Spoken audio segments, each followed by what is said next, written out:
It is seconds out in Singapore and round 2 of the T100 Triathlon World Series. And what have we got in store? Well, fast and furious is guaranteed. Twists and turns for sure. Would you believe it? Wet and wild is forecast, which means we may well be in for chaos and carnage. We shall see to all of that. But it's Ashley, LCB and India Lee who lead out from 1, 2, 3. And when that gun goes, well, anyone knows.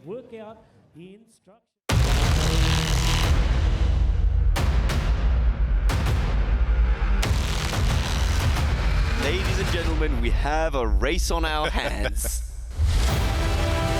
And she has just stunned the world. Chelsea Sodero takes the podium. She can't quite believe it. Lucy Charles-Barclay, she does not mess around.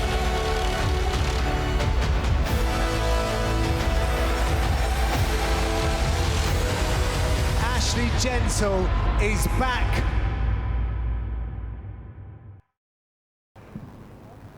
On your marks.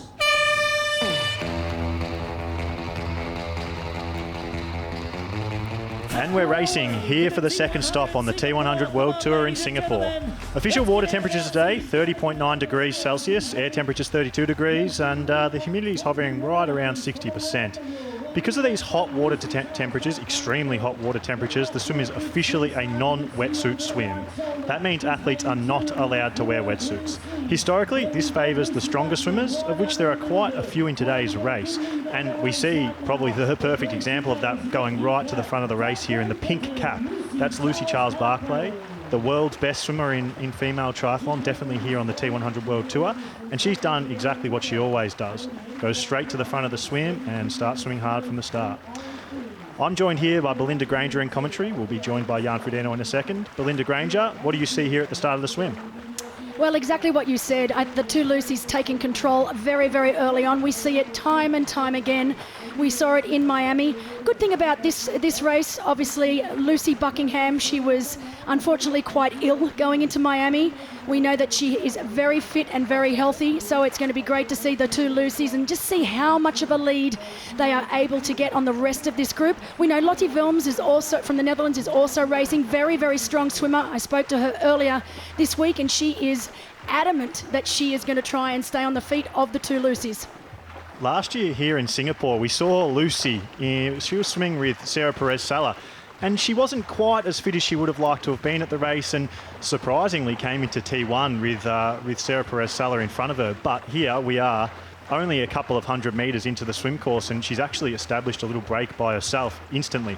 Now, one of the things Lucy Charles-Barclay is famous for is her takeout speed. And you can see right there, she's got about 5 metres on Lucy Buckingham in second. Then behind them, the two are Rebecca Clark on the left, and to the right, we've got Lottie Wilms. I think everyone considers them the strongest swimmers in the field. Surprisingly, maybe for some, maybe not for others, India Lee is next in line, 5th. This is going to be a big part of the race, Belinda, here in the swim.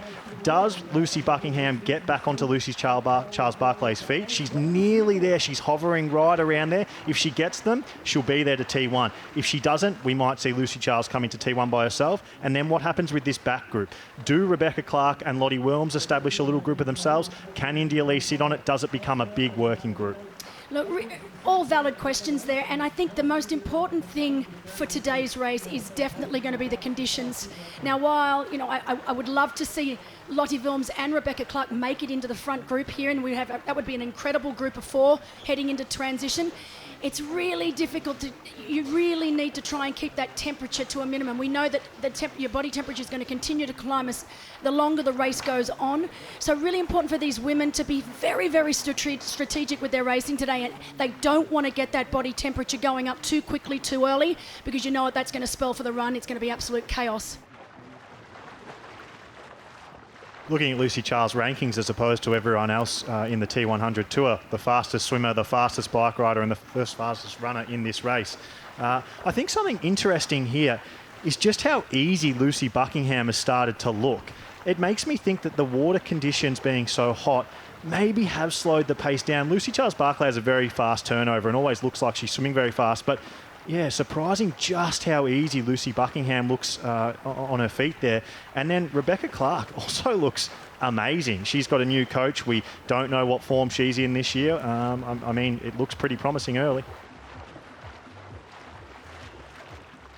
What Lucy Charles-Barclay, Lucy Buckingham and Rebecca Clark are going to see here is going to excite them. They're going to see a massive gap, way bigger than what they saw last year. It will motivate them to swim hard for the remaining 800-metre stretch into T1. So since I'm sitting here with two Aussies, could somebody explain to me why it's called an Aussie exit? You know, it's funny, I got the same question all around the world. And look, I think it started back in the day. A lot of our triathlon events that we used to have back when I used to race, the Aussie exit was quite a common thing, normally it was on a beach, so we do a lot of swimming in the open water at our beaches, and we often, you'd do one loop swim, you'd get out, run up the beach around a flag and then back in again. So that's the Aussie exit.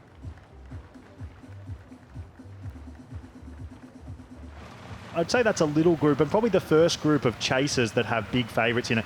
Particularly, we've got to keep an eye on Ash Gentle there. 49 seconds down. That's quite a lot. And as Jan sort of hinted at early, it's usually the second lap out of the Aussie exit where the lead really starts to build. So keep an eye on that.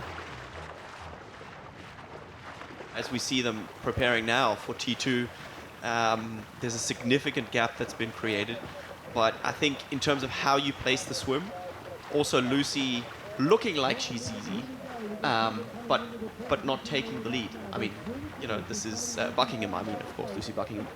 Yeah, she looked like she was almost about to swim catch-up, but she didn't take the lead, so I don't think it's that easy for her. No, and it's also smart racing on Lucy Buckingham's behalf. But you're right, Lucy Charles-Barclay, and that's what I love about the way she races. She races to win, and anything less than that is not good enough. And she's been the bridesmaid so many times. She was bridesmaid in Miami. She is coming here and she will want the win here today. It's not going to be easy for her, but she's setting herself up now to make sure that she's got every chance possible for that to happen.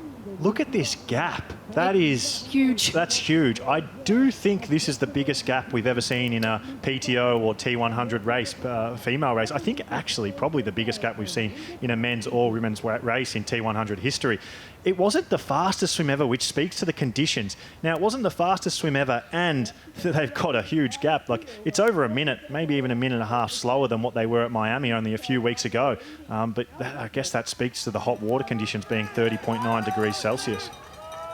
Great swim from Lotte Willems as we see the two Lucys off the front here. Lucy Charles-Barclay already got her eyes down and looking like she's in the zone. Transition about to go. And what we've got especially here, they've got little cooler boxes where they were able to place fluids beforehand. Just another testament to how hot these conditions are. We see Lucy Charles-Barclay put some ice into her suit, and we're about to take on the run course and see the gap right here. That's Hayley Chura coming out of the water right now. We've got Lotte Willems right on her heels right behind. So it's going to be interesting to see exactly, there you go, that gap. A minute and 12 seconds. Wow. It has blown out by, 45 extra seconds than it was at the Aussie exit. So what Jan said early, that the second half of the swim does seem to be where the gaps really establish themselves, is exactly what happens. Jan, we're seeing Lucy Buckingham be the more aggressive one out of T1. She was there, and we see Ash Gentle here entering T1 as well. And I would say that was probably around another 20 seconds off the top of my head. If we're looking at the times... And this is a good group. This is Imogen Simmons right now, Jocelyn McCauley right behind her. And there you go. We've got India Lee. India Lee's had a tough second half of that swim. Keep in mind that she was about 20 seconds ahead of Ashley Gentle at the Aussie exit, and Ash Gentle's caught her and gone past her. It's going to be interesting to see these first three. Of course, my mistake was Rebecca Clark, who was on the feet of the two Lucys earlier on. But these three are going to be pushing the pedals hard as, they've made the whole field hurt. And we can definitely see that, the conditions are quite something. Once you get your body temperature up, it's also very hard to get it back down. What a fantastic transition from Ash Gentle. Look at that. She's coming out with Lotte Willems out of T1 now, with Lotte Willems and Hayley Chura only just in front. So incredibly fast transition from Ash Gentle. We're seeing here at the front of the race, Lucy Charles-Barclay, as she always does, racing aggressively. Lucy Buckingham got that good start out of T1, but up on the Shears Bridge, so this is the first climb of the day. It's almost a kilometre long, not quite a kilometre. It's the most gentle of the climbs, but that is where Lucy Charles-Barclay has gone to the front, and I mean, this is the time that her and Lucy Buckingham get to work, isn't it?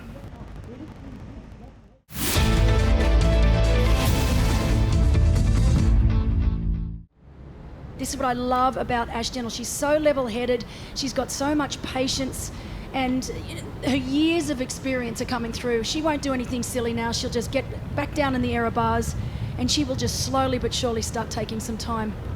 Something I'm really excited about that we've got here at the T100 Singapore today is the Supernova Slow-Mo. Let's have a look right now.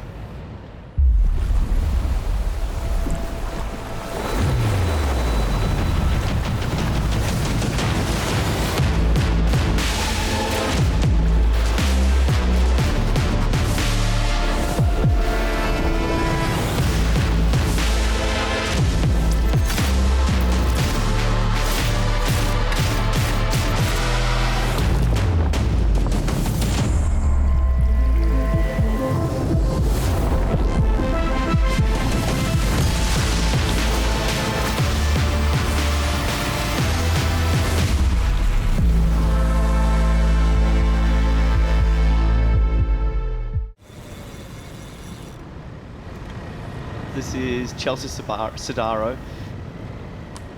Oh, and look at this. She's And- trying so hard and she missing. Can't get any of those bottles. And after Miami, this is interesting because we heard this at the briefing, that volunteers are no longer allowed to move with the athletes. So normally what you try and hope for as an athlete, we call them the angel volunteers, are the ones that run a couple of meters with you just to create less of a discrepancy between the pace that you're riding at and them standing still. If you're trying to grab a bottle that would have condensation on it, so it'd be wet on the outside, while you're hitting at 40k or 45k an hour, it's extremely difficult. And we just saw Chelsea Sodaro drop at least 5 bottles, and luckily getting one at the end. So we're coming into the 4th lap of the bike here. We've got Lucy Charles-Barclay in front. Lucy Buckingham still sitting with her. That gap is sort of, it's just yo-yoing between 20 metres and 30, 40 metres, but Lucy Buckingham is staying there nice and strong. Oh, and look at this. Chelsea Sodaro is not feeling very good right now. I can't see anything there that says to me technical. I'm not sure if you can see anything here, Jan. Can you see anything technical happen? To me, it just looks like maybe it's something going on with her physically or mentally today. Yeah, and you know, the first thing she looked for in this situation is the camera. She looked around to see whether someone was there. And you know, another important thing right here is that she heads home. That's you know, she's talking to Patrick, who is one of the head referees here, and he's taking her off the course, which is strange, in my opinion. I think as an athlete, you should come back. You should face the music. It's part of the pain that you need to go through in order to grow from it. At this very point in time, if I'm very honest, I think she's hiding from the emotions, which is understandable, but it's not the right move as a professional athlete. You need to grow from the adversity, and you do that by facing the music, rather than doing what you want to do, which is what everyone wants to do. You want to go back to the hotel and see no one. We've just got eyes on Ash Gentle here, who's 2 minutes 20 down from the lead. She has actually just slightly extended her gap to Imogen Simmons and India Lee, where it did look like it was coming the other way.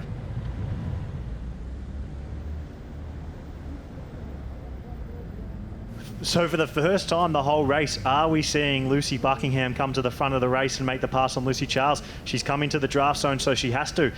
I wonder why at this point. We're about halfway into the bike when she's decided to make the lead and make the move and come into the lead of the race. We sort of said this, Belinda and Jan, that it did look like she was choosing to sit in, not like she couldn't go to the front if she want. Is she going there to work, or is she going there to attack, Jan? Yeah, you know, I think it's really, you know, I think it's really fascinating to see that she has taken the courage, because I think it is also a thing of courage to go out. When you're sitting on a world champion, it is a thing of respect very often, and for a young up and coming athlete, there is kind of a barrier that you have to break mentally in order to, you'd be like, okay, she's a world champion. I can go around her and I can take this race. And I think what would also be encouraging is for her to see that the lead is growing. They are growing from the back. And of course that plays into her card. We talked about the necessity of, the trio that was away, now it's a duo at the front.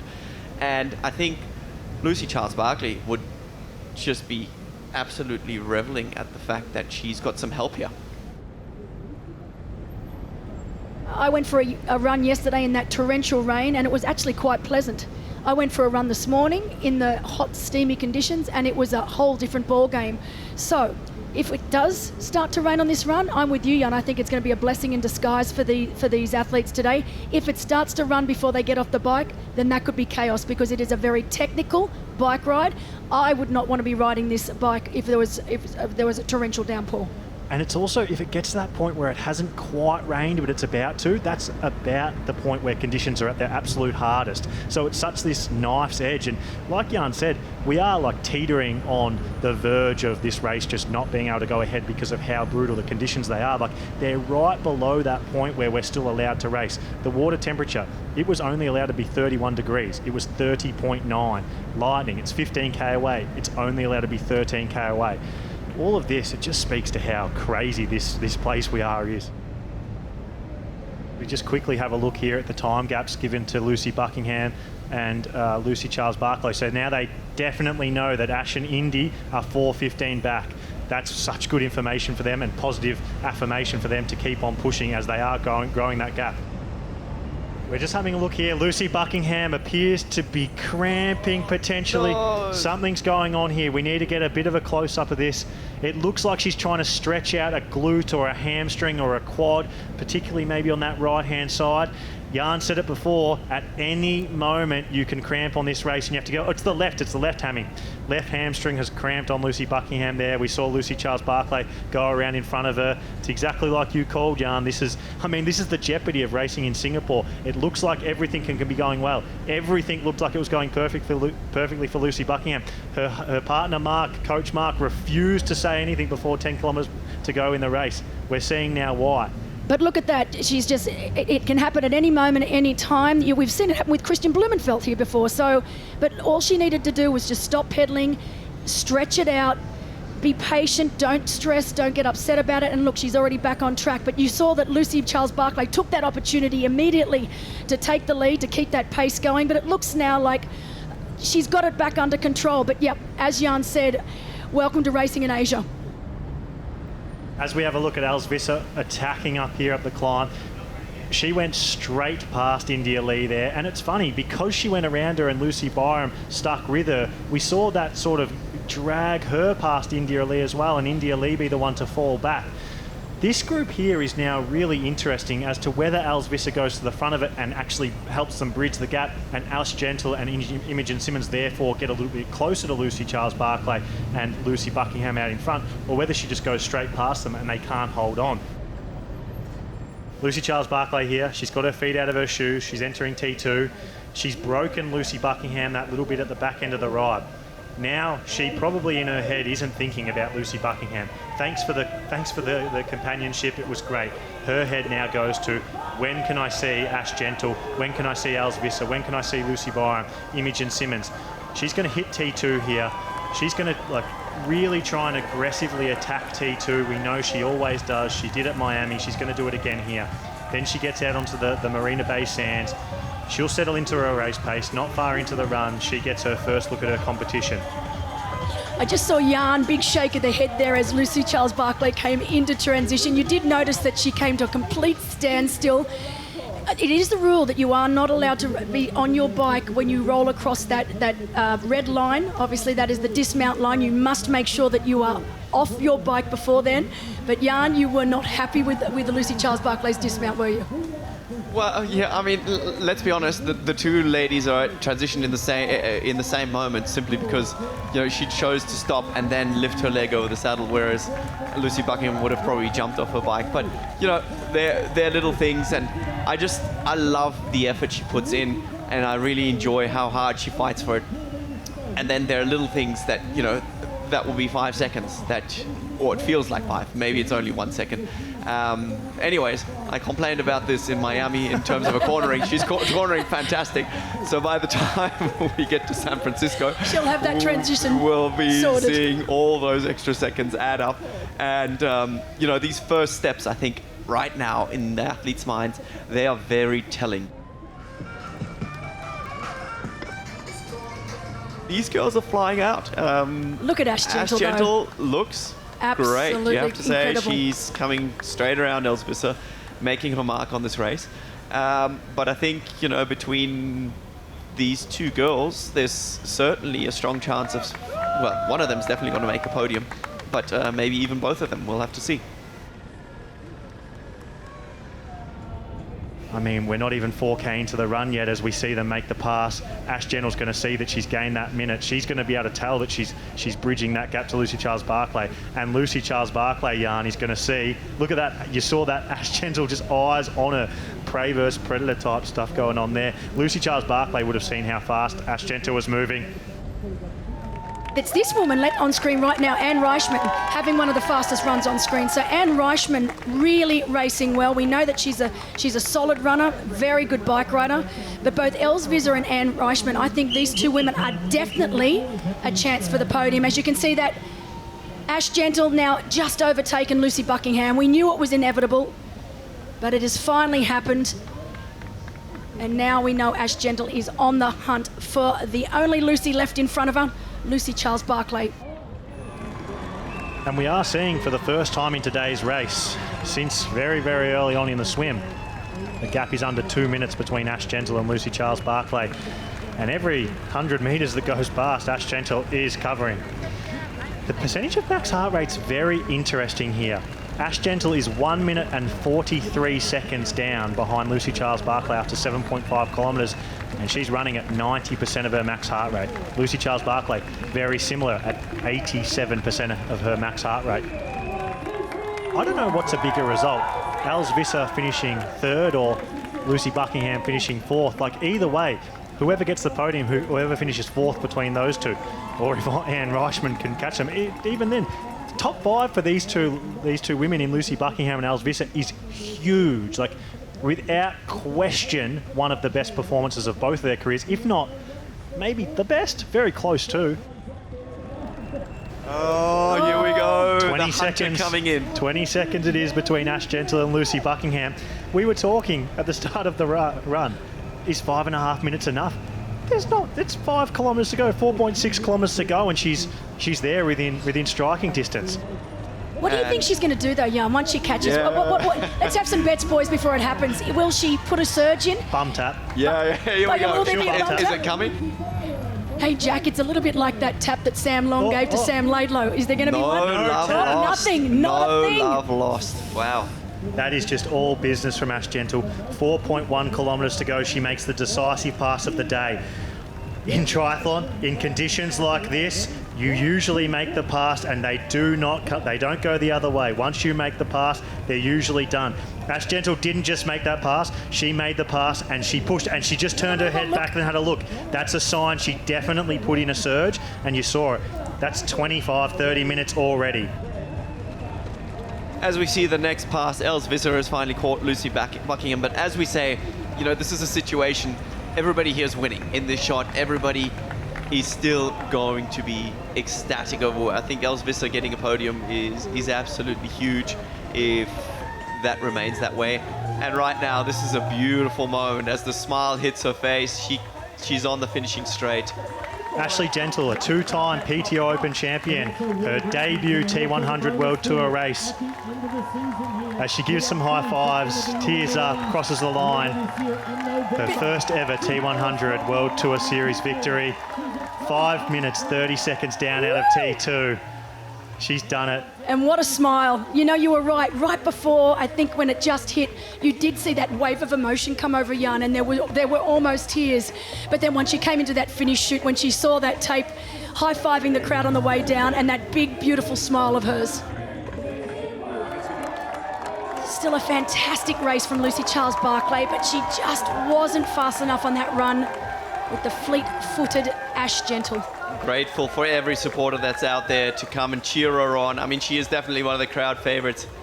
But I can tell you what, she will be happy to finish this race and get that hug. Els Visser, never been on a PTO podium before. Here we are at Singapore, podium at the T100. This is a special, special day for Els Visser. She probably can't believe it. A lot of people probably can't believe it, but that is an almighty performance. Well, as the stars come home, we have got the two top steppers alongside Ashley and Lucy. I'm going to say many, many congratulations to you both, but with a dash of commiserations as well. I think the grimace says it all, but I'm going to come to you first of all. Welcome back to Singapore and back-to-back in Singapore. Another quiet day at the office. How was that? It was like one of the hardest things I've ever done in my life. It was a brutal day. It was like, yeah, it was ridiculously hard. Lucy was amazing and made it really difficult for me. Good camaraderie, brilliant rivalry as well. Is it congratulations, is it commiserations for you today, Lucy? How are you feeling off the back of that immediately? Yeah, I mean, I played my cards and came out with second today. I think it's bittersweet being at the front all that time, but I felt really strong, and I think I just want to build each race. I definitely felt miles better than Miami. So, yeah, Ashley had me running scared, though. I knew she was coming. She's so strong on that run, and yeah, like I said, I had to really push it on that bike to see what I could do, and it wasn't quite enough today, but it's definitely motivation for the next one. Confirmation then of a fabulous day of racing. Ashley Gentle with that quite remarkable run that takes her to top spot back-to-back here in Singapore. Lucy Charles-Barclay with a heroic performance, but unfortunately not quite able to get her first T100 victory, but the fastest swim of the day and strong on the bike as well. And Els Visser, all smiles as she crossed and she rounds off that podium.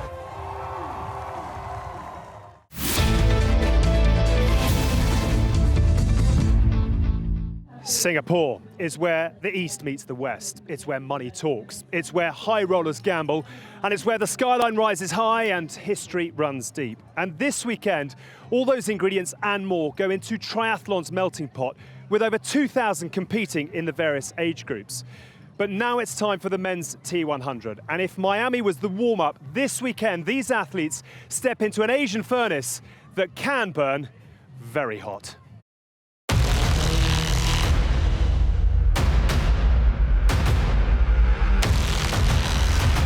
Ladies and gentlemen, we have a race on our hands. Alistair Brownlee has pedigree to win on his day, and he's showing today. Honestly, we all, for the history of the sport, wanted to see you get back to the top step.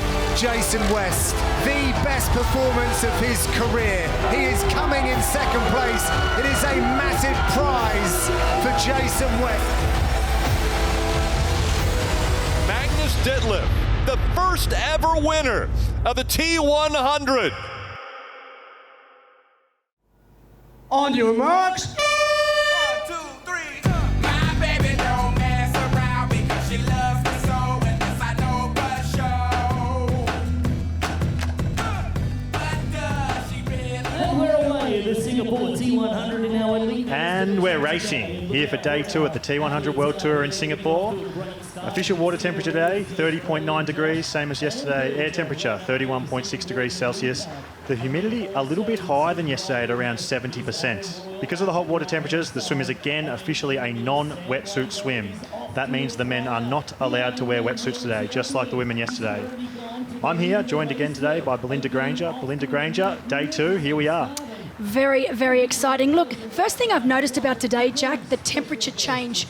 We don't have that hot, blaring sun coming down on us. Even walking here from the hotel this morning to the race venue, you could see that it was noticeably, I don't like to use the word cooler because it's still incredibly warm, but it certainly wasn't that sun beating down on your head. But what I did notice is that the air feels a lot thicker today than it was yesterday. Having a look at those images, we could see that we've got probably 2, borderline 3 clear groups forming. We've got a group out to the left, or an individual out to the left. That's Sam Laidlow. So he's sort of taken his own line. A very, very wide line compared to the group we have on the right, which is led by Josh Amberger. Josh Amberger, obviously a late call-up today for this race after Javier Gomez was unable to start. So he's sort of playing his card as you would expect as a wild card. His swim is his strength, and he's gone straight to the front of the swim. The gentlemen today have a bit of cloud cover, which makes a huge difference. When we first came out here, there was no cloud cover and it was even more brutal than it is. But here we are. The water temperature 0.1 degree off the legal limit yet again. 30.9 degrees. And I said it yesterday on the commentary, 30.9 degrees is a touch off your spa bath. Trying to go at a heart rate of roughly 180, depending on where your max is, it's tough. It genuinely is tough. So we've got Josh Amberger in the lead, Kyle Smith sitting there in second, Daniel Backegard third, Aaron Royals made his way up there. He's going to sit third or fourth right now. Alistair Brownlee just behind them, and then looks like it's Jason West in sixth. The swim sort of has started to settle. The pace line's still strong. The big mover is that Aaron Royal is now up to third and fourth, and you saw at the start of the swim he was about 12th at one point, so he's moved his way up comfortably to where we would sort of expect. And like Jan said, Alistair Brownlee, a second lap specialist. Aaron Royal's sort of taken that role in the T100 series as well lately.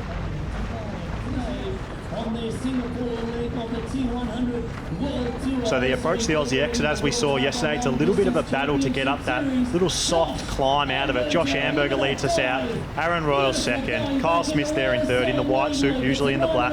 Alistair Brownlee next in fourth. Daniel Backegard, Ben Canute, Jason West, Yuri Kulan with no cap, Sam Laidlow. There is a little bit of a gap here now. That there might be a little bit of just a little bit of a gap. That one's going to be quite hard to chase. David McNamee there just diving in. He's definitely on the wrong end of that, and that will be a split. And you can see Sam Long right at the back of the pack here. I mean, back of the pack's the wrong way to describe this. He's completely by himself. And it makes things harder and harder because he's kind of lost. You can see he hasn't taken the best line to the buoy. He's a little bit in no man's land, and there's a massive gap between him and second last here on the swim. These conditions, they exacerbate your weaknesses in the swim. There's no wetsuit, there's hot water, there's an Aussie exit, and there's a very fast lead group right now. Belinda, take me inside the mind of Sam Long when he's, completely isolated and so far back this early in the race. Well, it's funny you should ask me that, Jack, because I had the exact same conversation with Sam Long this morning in the athlete area before they went out to do their final warm-up. He knows it's going to happen. He prepares for it. He doesn't expect anything different.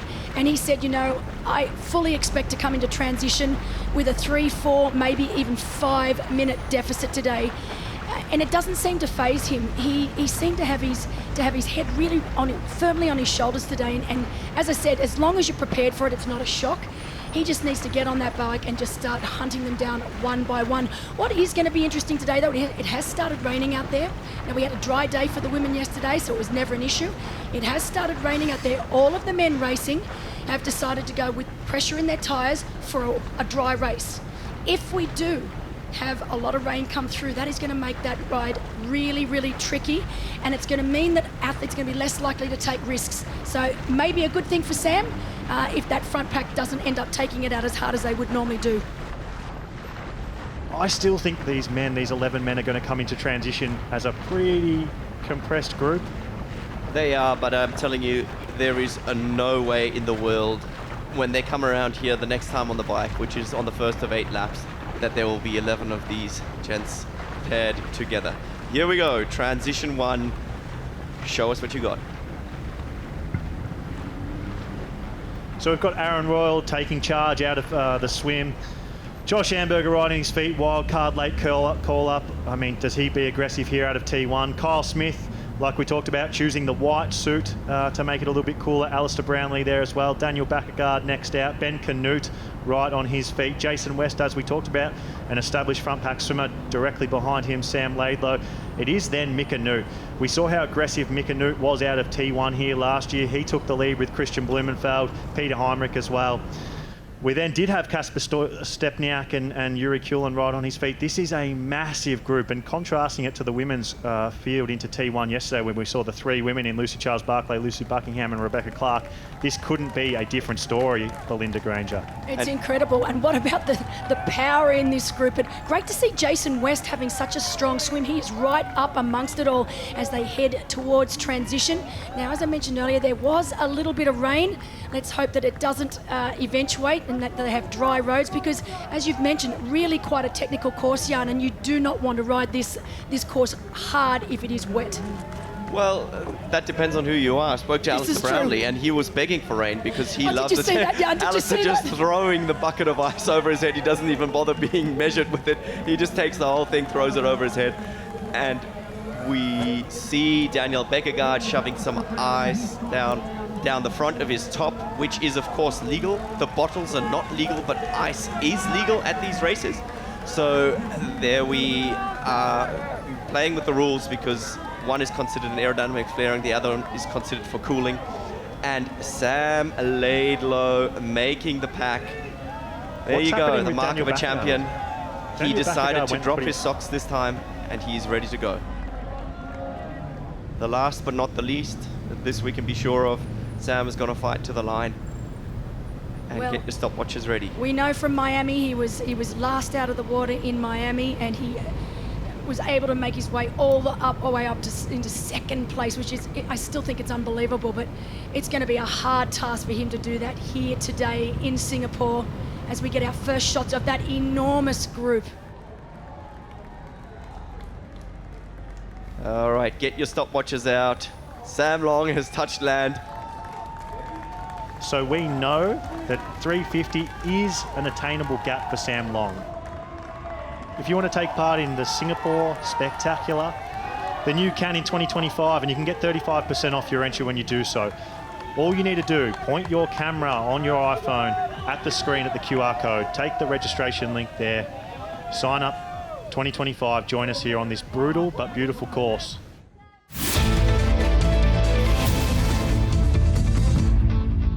So Sam Laidlow here in charge, Mika Newt directly behind him, Kyle Smith behind him, and Alistair Brownlee. And given the slow start Sam Laidlow did have in the swim, to make his way back up to that front pack and lead here up the second climb of the day, the steepest climb of the day, that's actually quite impressive, Jan. I am very impressed, and I am also very pleased to see that he's changed his tactics, and he has chosen to not go with the aerodynamic socks, which he has done every single race. Unfortunately, that decision cost him about 70 kilometers of time trialing last time in Miami to close that gap. But similar to Miami, he has lost that first bottle already on the back of that aerodynamic construction he's got at the back of his seat, is where normally he's supposed to have a bottle, and he has lost that. You know, to be honest, it's a personal thing. Some athletes are religious with their nutrition and they get very worried about it. I don't take Sam Laidlow as being that guy. He would just pick up carbs from along the course. So here we're getting images of Sam Long on the bike. Now he's giving the thumbs up, and he's come out of the water almost 4 minutes down, but we have heard that he's been given a 30-second penalty because he's misplaced some swim equipment. It has not made its way into the box. So Sam Long is going to have to serve a 30-second penalty on top of his 4-minute deficit he had into T1.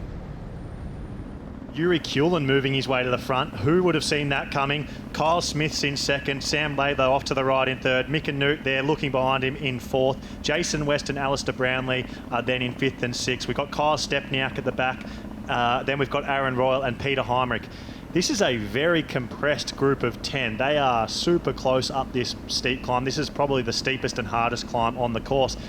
Belinda, how surprised are you to see Yuri Kulin being the one to push the pace here about 25 kilometres into the bike ride? Look, he came here with a mission, and there was one mission that was to do just as well as he did a few weeks ago in Miami. He wants to top three is what he told me, so he wants to podium. He wants to show that he is worthy of a contract for this series. He said something to me at breakfast this morning. He said, I am a, and he did this. If you can see what I'm doing with my hand, he was meaning I am a motorbike. He knew today that he was going to go on the bike. But also, let's be honest. I mean, Thanks there's been for a little bit of explaining that. there's been a little bit of a talk that Yuri sometimes is a little guilty of sitting on, sometimes a little bit too close. You know that the men have spoken about it. It's been a little bit of a he said, she said. But great to see Yuri taking the lead now. All right, I'm gonna have to say it. I'm gonna cop it. But honestly, the way these guys are riding right now, they are gonna have to pull in to the technical just to recharge the lights on their race ranges. The lights are going off, and It's like a disco. Blink It's City. like a disco out there. I mean, I know the game is being played technically, and it's easy saying from an air-conditioned box, but there is a lot of very close riding going on here. So Sam Long about to take a few more victims as Brad we Weiss, that anticipated. is. And Fred Funk just up ahead too. This will be interesting. Does Sam Long go past Fred Funk and just blow past him, or can Fred Funk sit on his wheel?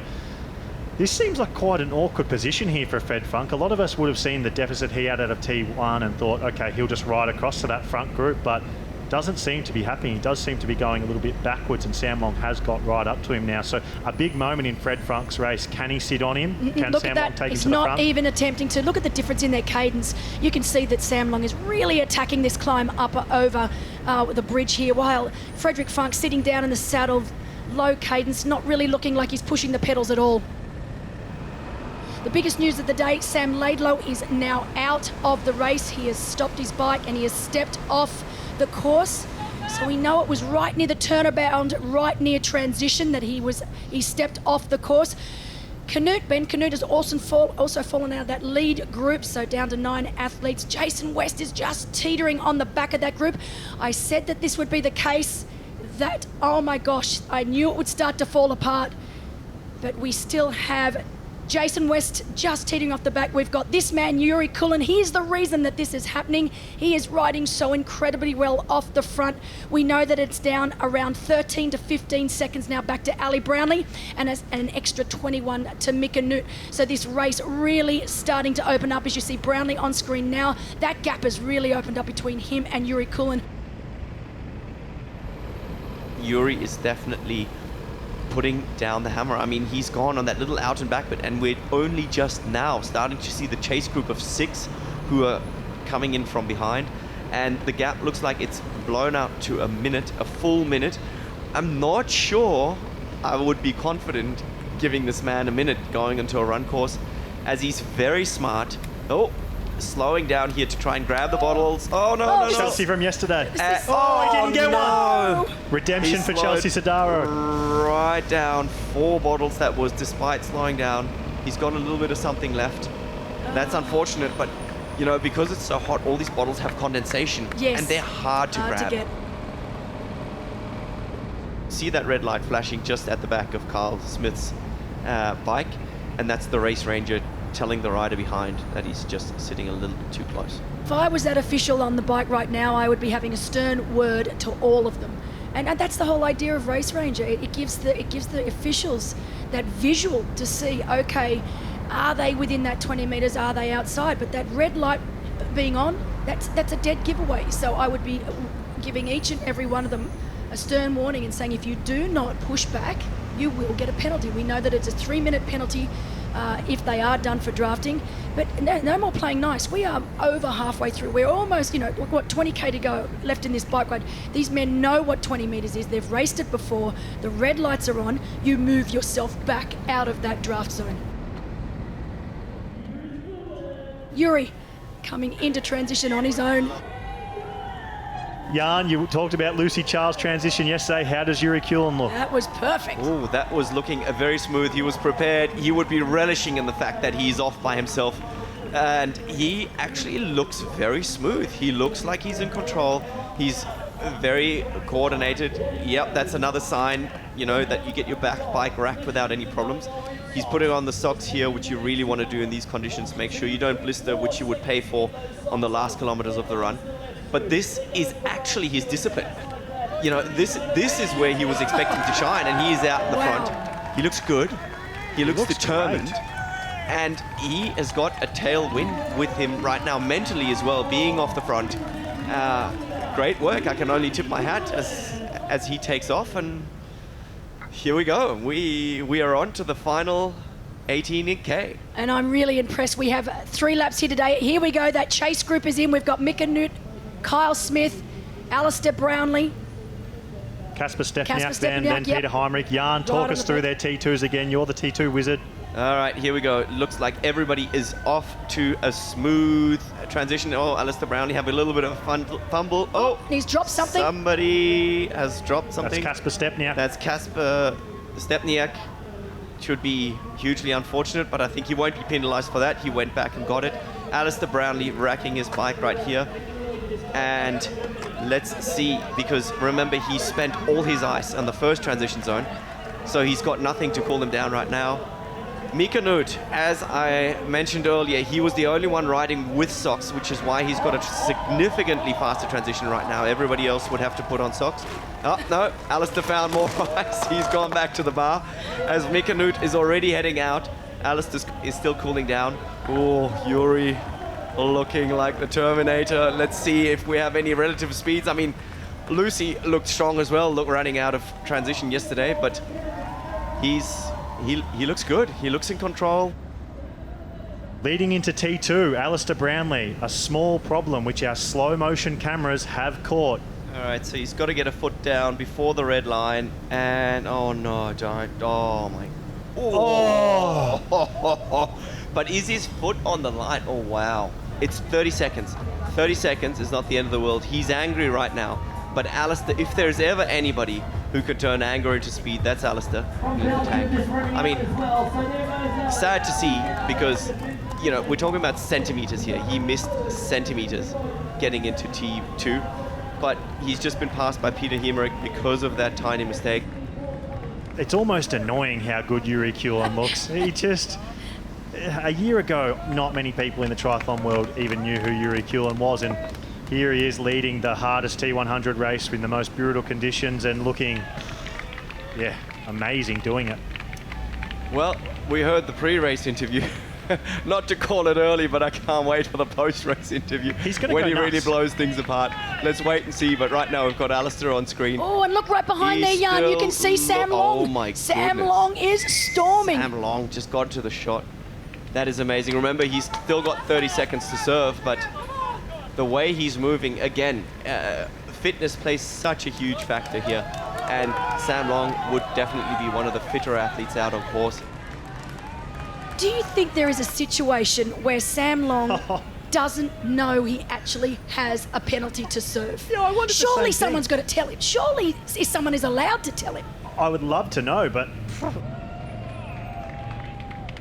Oh, Alistair Brownlee. No, Alistair. No. Not again. 8K. He breaks my heart every single me time. Too. I agree. It's... I hate to see it. I hate to see it happen to anyone, but particularly to Ali Brownlee. Look, a little bit of cramp. He's trying to stretch it out. Come on, Ali. Come on. That is heartbreaking. I mean, we were joking about it, but oh my goodness. Sam Long is just chewing through the field. He's caught Carl Smith. This is quite sad to see, as Alistair Brownlee's day sort of went from bad to worse with a great bike, great swim, was in a good position, got that penalty, and now we see him here sitting quite casually on the edge of the Marina Bay. We're getting a slow motion footage of Sam Long here. We think he's just been informed for the first time today that he does have a penalty into transition.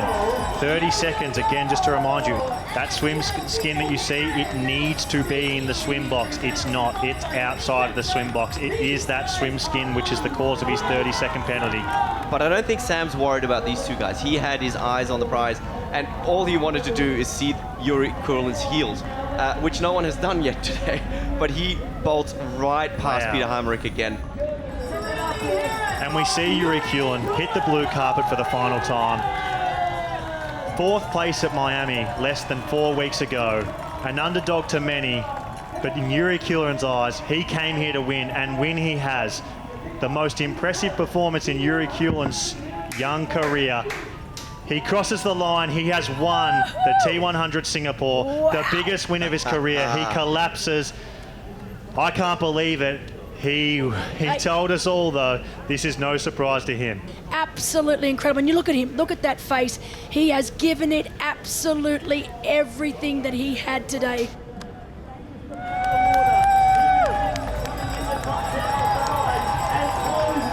Honestly, Jack, regardless of the penalty today, he was never, ever catching Yuri Cooley. But fantastic race from Sam Long to finish in second place. He will take second place here today. Second place at Miami and second place here 1 month later in Singapore. Sam Long, the most consistent bike runner in the sport.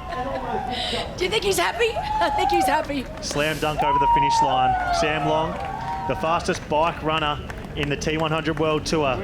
Once he gets that swim, watch out, world. What a race. Last fish out of the water, bike well, running like a gun, then you haven't tidied your bedroom so you get a 30-second fine. Just talk us through, and with a slam dunk to finish, talk us through how that race panned out for you today. Yeah, I'd say I basically executed my strategy as I planned. I mean, you know, I wouldn't say last fish, I would say first land animal out of the water, and everyone else is a fish. And I think I have something in my body. I can't go overboard, and you know, if I swim harder, I would have been overheated and my race would have been over, and then I just carried my business. And I'm here because I love this, the T100. It's a brilliant tour, and I'm just having the time of my life racing with my peers and my competitors and my rivals.